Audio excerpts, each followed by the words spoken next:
हम लोग कक्षा 9 की गणित पढ़ रहे थे, जिसमें हम अध्याय 1 के अंतर्गत प्रश्नावली 1.3 को हल कर रहे थे।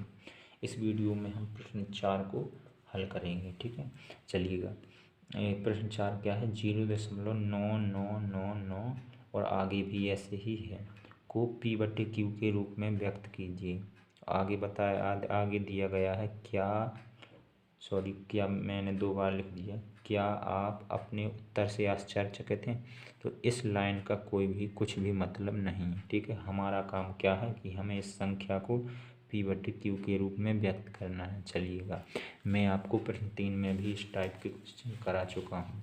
ठीक है, तो हम क्या करते हैं, सबसे पहले तो जिस संख्या को हमें P/Q के रूप में बदलना है उसे हम x बराबर मान लेते हैं। तो माना x बराबर 0.9999, इस प्रकार से आगे भी हैं और हम इसे समीकरण फर्स्ट मान लेते हैं।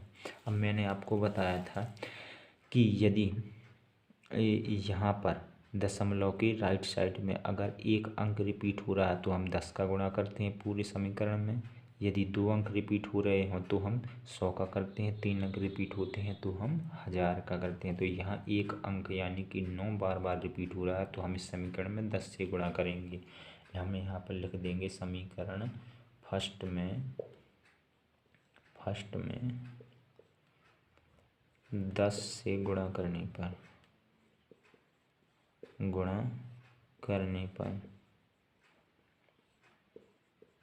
अब कर देंगे।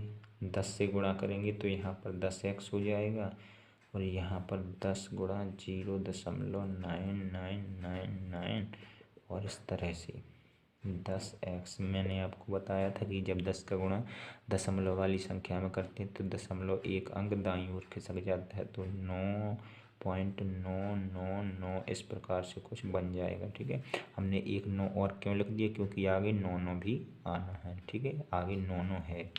अब इसे हम मान लेते हैं समीकरण सेकंड, और समीकरण सेकंड में से समीकरण फर्स्ट को हम घटा देते हैं। ठीक है, चलिए, हमारा समीकरण फर्स्ट क्या है?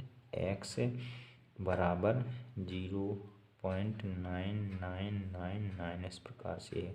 घटाने के लिए हमने घटाना का चिन्ह लगा दिया, माइनस का चिन्ह लगा दिया। अब हम 10x में से 1x को घटाएंगे तो हमारा 9x बचेगा।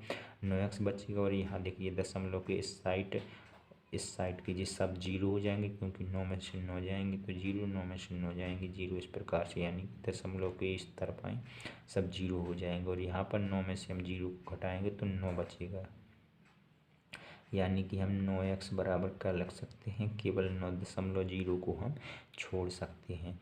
अब हम जब x बराबर निकालेंगे तो x बराबर हम 9/9 हो जाएगा। ठीक है, और 9 से 9 को काट देंगे यानी कि 1 आ जाएगा। तो हमारा x बराबर कितना आ गया? 1, और यही हमारा हो जाएगा आंसर।